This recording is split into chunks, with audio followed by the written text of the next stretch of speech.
Labą dieną. Aš Vytautas Švedas, vairuoju jau 11 metų. Be abejo, pamokino, įvedė į tą veiksmą tėtis, kaip ir daugelį vaikinų, kadangi pats buvo lenktynininkas ir mane vedė tom pačiom pėdom ir kai tik atsirado menkiausia galimybė, pradėjau tą daryti.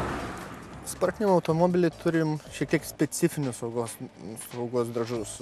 Jie ne tokie pat kaip standartiniam, kadangi, aišku, greičiai žymiai didesni, stabdymo kelias be abejo didėja, pavojaus rizika yra 100-eriopai didesnė negu važiuojant gatvėje, tuo pačiu reikalingas didesnis saugumas. Kai buvau jaunas, be abejo, buvo kažkokia tai tokia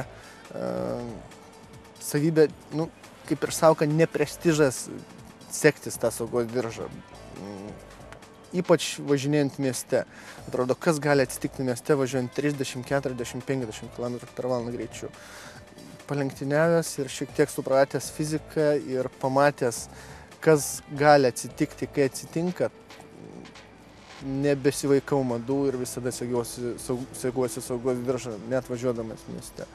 Jau nekalbant apie užmiestį, nes ne visada gali būti kaltas tu, ne visada gali neišvaldyti situacijos tu, bet atvažiavę priešais paslydęs automobilis susidūrė su tavim, kur tau gali net nebūti jokių nei mažiausios vilties išvengti susidūrimo.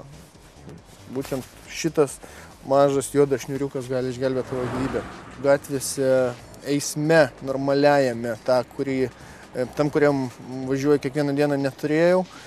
O lenktynių trasoje be abejo turėjau labai daug skaudžių avarijų, per tą eilę metų, kiek sportuoju, per 15 metų tikrai turiu nemažą patirtį to, kas gali atsitikti, kai automobilis virsta. Tai nei vieną iš tų kartų nenorėčiau būti tam automobilyje buvęs neprisisekęs. Pabaigai, reziumuojant, tikrai norėčiau visus paskatinti, sekti saugos diržus ir norėčiau būti pavyzdys visiems jauniem lenktynininkam, visiems karštiem jauniem lenktynininkam ir ne tik, ir tie, kurie norėtų jais tapti.